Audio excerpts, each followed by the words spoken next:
Well, the new surge in coronavirus cases and hospitalizations across the U.S. could mean the predicted fall surge is here. The COVID-19 tracking project reports more than 37,000 current hospitalizations nationwide, the highest number of hospitalizations since late August. According to Johns Hopkins University, nearly 8 million people across the U.S. have contracted the virus since the pandemic first began, and more than 216,000 Americans have died. So we are joined now by Dr. Dara Kass. She is an ER doctor and a Yahoo News medical contributor. And we're going to talk about everything that we know about the coronavirus now. Dr. Kass, more than half of all U.S. states now are seeing an increase in new coronavirus cases, especially in the Midwest. With flu season quickly approaching, is there a concern that hospitals will simply become overwhelmed? There's always been a concern that hospitals can get overwhelmed. We know that this virus is unpredictable, even in the healthiest of people. We know that when we see an overwhelming number of patients that get infected, a lot of them are going to need hospitalization and support.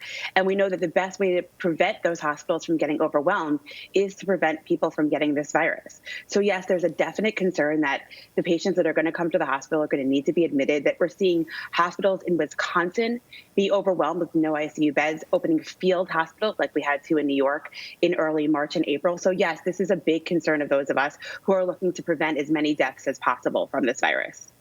Doctor, New York is seeing an increase in hospitalizations in addition to a spike in cases. Governor Andrew Cuomo reinstated containment zones and shut down schools in some specific areas in response. How effective is this? I mean, should a method, forget nationwide, because I know every governor is going to do their own thing, but within the state, if you're going to implement some lockdown measures, does it matter if it's in the next zip code? In other words, if it's in Brooklyn but not in Manhattan, or if it's in Manhattan but not in Queens, or is that an effective way of containing the virus? Honestly, as somebody that's personally affected by this, I can tell you that it seems to be working. It seems like our numbers in New York are plateauing because we are not just increasing the restrictions on those areas and keeping those communities more contained, but we're also increasing the testing in those communities. We're seeing New York State do upwards of 140,000 tests some days, with an increase in mobile units going to the communities that are hot spots. We're also seeing increase in reminders to mask wear and enforcement of mask wearing in those communities. So yes, I think this idea of micro-targeting to communities, if you can identify them early, but remembering that testing is only the first step, you have to then do enforcement and community involvement to make sure that your behavior after those tests come back positive are actually the ones that will affect the virus spreading, which is the opposite of what we saw in the White House when they had their outbreak. Europe has outpaced the U.S. when it comes to COVID cases for the first time this week since the virus's peak in the spring. What do we attribute to that? Is it just more testing, or is it really that, you know, maybe restrictions have relaxed and now the virus is making a comeback?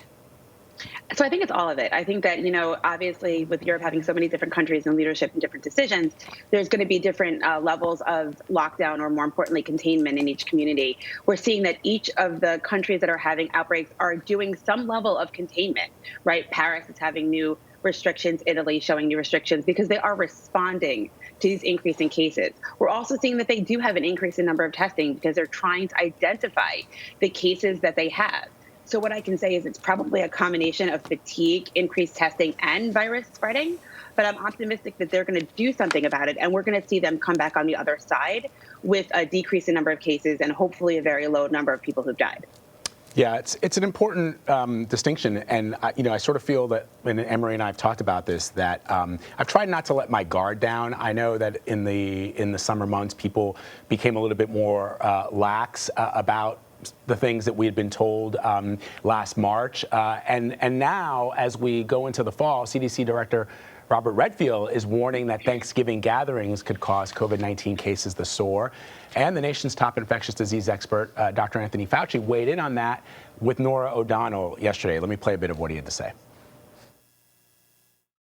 Let me ask you about something recently we just heard from the CDC director. He just put out that they're concerned that Thanksgiving gatherings could send coronavirus cases soaring. Do you agree with that?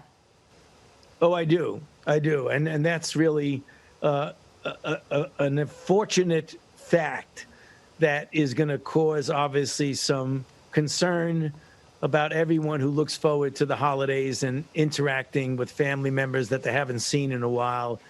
That is unfortunately a risk when you have people coming from out of town, gathering together in an indoor setting. You don't know what the status of it is.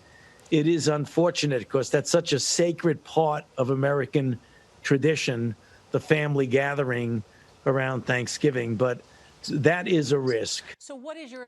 You know, Doctor, it is a sacred tradition in this country, and it is an important holiday. But the question to you is, I mean, what steps can be taken at home to mitigate the spread of the virus? I mean, for me, logically, it's Zoom Thanksgiving. I mean, we're staying home. I don't know what else you can do. No, I mean, that's actually the answer. I think that it is a time for us in the short term until we have a vaccine and better public health overwhelming acceptance of this virus to continue to live smart. The worst thing you can do is an indoor meal where you're eating and talking in a closed setting with people that may or may not have this virus. And even if they're related to you, there is no protection. Look at the White House. The 3 members of the president's immediate family all got coronavirus at the same time. So it's important to remember that although family gatherings are wonderful, they are probably not a great idea this Thanksgiving, and we should continue to act smart and stay only with our nuclear families for Thanksgiving and maybe do a Zoom event with multiple screens like we did for the holidays over the spring. Big football games and Thanksgiving sort of go hand in hand. College football continues to struggle with outbreaks as the University of Alabama's football coach, Nick Saban, announced that he tested positive for the coronavirus. He's been doing practices via Zoom. Meanwhile, the Philadelphia Eagles is welcoming fans back into Lincoln Financial Field at a limited capacity. You know, what are your thoughts on allowing fans back into the stand? Lincoln Financial Field is open, so, you know, there's that. But the weather is getting cooler. You know, what's your take on things? My take is this is a choice, not just for the team, but for the fans. If they're going to go to an event at a stadium that has limited capacity, they better be wearing a mask and distance from other people. We can't tell people that they can't do things that they want to do. They're going to do them anyway. We're seeing that from the president's rallies. So I've kind of pivoted to the idea of telling people how to be as smart as possible in these environments, which means sit only with your nuclear family. Wear a mask and stay apart from people you don't know. It is outside. It is better than being inside. So I would still recommend a football game versus a basketball game. But at the same time, these gatherings are risky, and they do run the risk of increasing infection and spread. And in communities that are having these, those communities still have the same number of hospitals they had before, and they're going to continue to see their hospitals and facilities get overwhelmed as we go into the fall and the winter, into flu season. Yeah, you know, it is troubling too, Doctor and Emery. You see some of the president's rallies where you've got thousands of people all sort of packed together, very few people wearing masks. And of course, we know that at the White House announcement announcing Judge Amy Coney Barrett as a nominee to the Supreme Court, we now know that our top doctors in this country say that that was a super spreader event. That was outside. So if you needed any indication how potentially dangerous this is, there you go. And now, Doctor, we're hearing that the CDC is saying that the drug makers working on a potential coronavirus vaccine have only been tested on non-pregnant healthy adults. So where are we in the process of a potential child COVID-19 vaccine? In other words, I guess the question is, the vaccine that they develop, would that only be for adults, or could children also be vaccinated with that specific vaccine? So remembering that the science and the experiments have to start with the least vulnerable and the safest patients, and then expand to more vulnerable patients as the testing goes forward.